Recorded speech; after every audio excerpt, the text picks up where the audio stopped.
Gua mau cerita tentang gimana rasanya jadi bapak yang kerja keras, yang gak bisa berhenti meskipun udah capek banget. Bukan karena gua ambisius atau gila kerja, cuma ya karena gua bapak, dan itu aja udah cukup jadi alasan. Bangun pagi, badan masih pegel, tapi ya sudah, bangun aja. Begitu terus tiap hari. Mandi kadang cuma bengong, pikiran udah kemana-mana. Mikirin listrik, biaya sekolah anak, cicilan. Abis mandi langsung ke dapur, nyeduh kopi, kemudian sarapan sama nasi sisa kemarin. Kadang istri udah siapin, kadang gue bikin sendiri. Nggak pernah komplain soal rasa, yang penting kenyang, bisa kerja. Gue kerja dari pagi sampai sore, kadang lembur sampai malam kalau lagi banyak kerjaan. Bos galak, rekan kerja kadang bikin kesel, tapi gue tahan. Karena kalau gue keluar sekarang, besok siapa yang bayar SPP anak? Beli beras, bayar listrik, bayar kontrakan. Gue tahu ini bukan hidup yang gue mau, tapi ini hidup yang gue harus jalanin. Pulang malam, anak udah tidur, pagi-pagi berangkat, mereka masih tidur. Weekend, badan terlalu capek, cuma pengen rebahan. Lama-lama gue ngerasa jadi bapak yang ada, tapi nggak ada. Ironisnya, gue kerja keras demi mereka, tapi malah kehilangan waktu sama mereka. Gue tahu ini nggak sehat. Badan rusak pelan-pelan, punggung sakit, kepala pusing, darah tinggi. Tapi apa yang bisa gue lakuin? Berhenti itu bukan pilihan. Istri gue juga capek. Dia urus rumah, urus anak, kadang juga kerja. Kadang kami ngobrol, kadang enggak. Bukan karena nggak sayang, cuma capek. Udah terlalu capek buat ngomong. Yang bikin berat itu bukan kerjanya doang, tapi harapan orang. Istri berharap gue bisa kasih hidup yang layak. Anak nggak ngerti kenapa teman-temannya punya ini itu, tapi dia enggak. Orang tua gue juga udah tua, sesekali butuh bantuan. Padahal gue cuma satu orang dengan dua tangan dan satu sumber penghasilan. Masyarakat menaruh standar yang tinggi. Sosok ayah harus sukses, harus punya rumah sendiri, harus bisa liburan keluarga.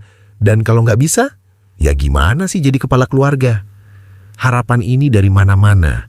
Keluarga, tetangga, media sosial, bikin gua ngerasa nggak pernah cukup. Meskipun udah kasih semua yang gua punya, tetap aja ada suara di kepala. Kurang, masih kurang. Kenapa nggak cari kerjaan lain yang lebih enak? Pertanyaan ini gampang banget keluar dari mulut orang. Tapi realitanya, cari kerja baru itu susah. Apalagi umur gua udah kepala 3. Perusahaan lebih milih yang muda. Keluar tanpa cadangan, itu artinya nggak ada uang masuk bulan depan. Gua nggak punya kesempatan buat taruhan sama masa depan keluarga.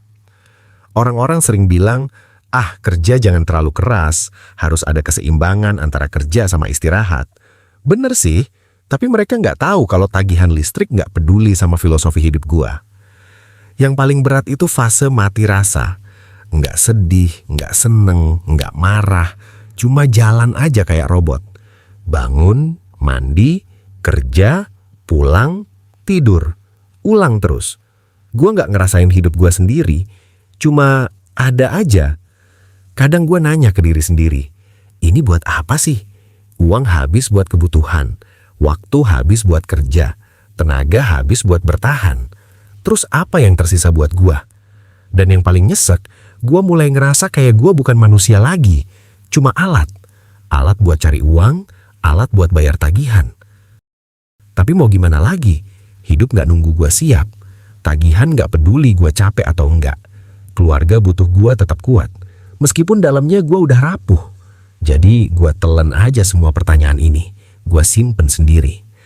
Dan gua cuma berusaha bertahan. Satu hari dalam satu waktu. Bangun pagi, kerja, pulang, tidur, besok bangun lagi. Begitu terus. Sampai kapan? Gua nggak tahu. Yang penting hari ini keluarga gua masih bisa makan. Anak gua masih bisa sekolah. Itu udah cukup buat gua tetap jalan. Mungkin suatu hari nanti, pas anak gua udah gede, mereka bakal ngerti. Mereka bakal lihat ke belakang dan paham kenapa bapaknya jarang ada. Kenapa bapaknya sering capek. Dan semoga mereka nggak perlu ngalamin hal yang sama. Semoga hidup mereka lebih baik dari gua. Itu harapan gua. Sederhana, tapi itu yang bikin gua tetap kuat. Tetap jalan, meskipun capek. Gue nggak minta dikasihani, gue cuma mau cerita. Karena mungkin di luar sana ada bapak-bapak lain yang ngerasain hal yang sama. Dan gue mau tahu mereka, lo nggak sendiri. Kalau video ini berguna, lo bisa like dan share ke orang-orang terdekat lo. Siapa tahu ada yang memang lagi butuh denger ini. Kalau lo punya cerita atau pengalaman serupa, tulis di kolom komentar. Bisa jadi cerita lo ngebantu orang lain. Dan jangan lupa subscribe supaya gue bisa terus bikin konten yang bermanfaat kayak gini.